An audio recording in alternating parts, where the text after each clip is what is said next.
So the myth is shark skin as rough as sandpaper? Or, in fact, also, can it be used as sandpaper? Well, what are we going to do about that? We need to get some shark skin. It's illegal to sell shark skin in San Francisco, so Adam and Carrie are off up the coast. Bodega Bay is 90 minutes drive north of San Fran. I'm trying to get the sea lions to talk to me now. Anthony here has a license to fillet. This skin was once attached to a 5-foot thresher shark. My guess is if shark skin had an equivalent sandpaper grit, it would probably be like a 300 grit. It would be something fairly fine. Now, it's claimed that ancient fishing cultures around the world used shark skin as sandpaper. Makes sense. After all, who wants to paddle a canoe full of splinters? Apparently, they cured the shark skin by soaking it in urine. Question is, which team member will provide the all-important ingredient?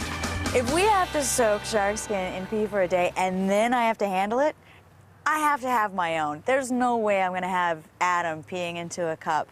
I think I drink more water, I take more vitamins, and I'm a vegetarian. It's gonna stink a little less. Shark skin is made up of tiny tooth-like scales called denticles. These all point towards the tail and help reduce the friction between shark and water. Less friction means less drag. The spiky nature of the denticles also makes it impossible for marine growth like algae to take hold. And that's got the U.S. Navy interested.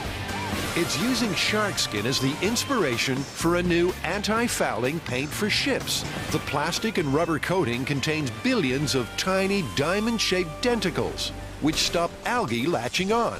In lab tests, the paint reduced algae by 80%. The Mythbusters are trying to turn shark skin into sandpaper. Carrie's working on a recipe handed down by countless generations of islanders. Marinate the shark skin in urine, making sure it is completely covered. Leave to stand overnight. The urine dissolves fatty tissue, making it easier to separate skin and flesh. Then drain, wash with antibacterial soap, and scrape off excess meat, making sure to gag regularly. Then just pin to cardboard, which soaks up excess moisture, and leave to dry. These two pieces of shark skin were drying out for a few days and became sort of rawhide, jerky shark skin. These are what I think we're gonna first give Jamie and Adam to use on the orbital sander. But I have to make it a lot thinner, so I have to pumice out the backside of the skin. Another lovely, nasty job.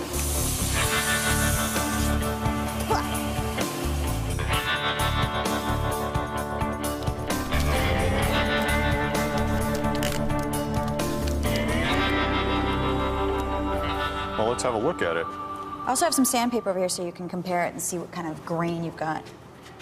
Well, it definitely has a granular look to it. You can see some kind of scale-like structure.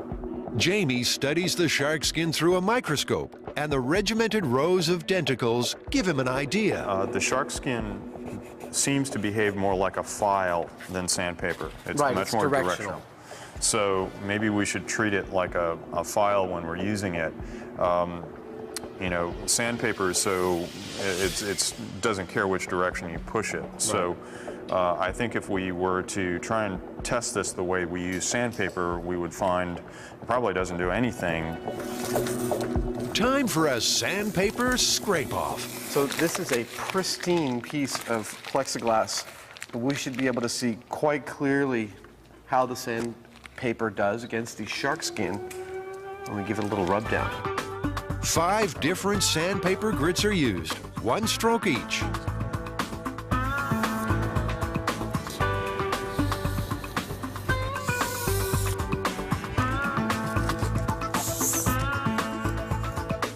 Okay, well, they all obviously scratched the plexiglass. Now, Carrie's shark skin. Will it have any effect? And if so, which grit will it be like? I don't see anything.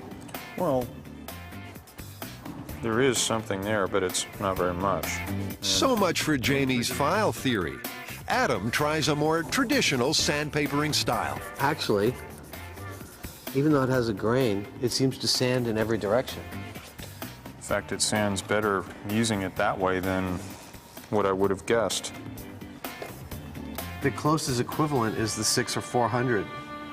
Well, what do you guys think? Busted, plausible, or confirmed? Shark paper as an abrasive. I say confirm.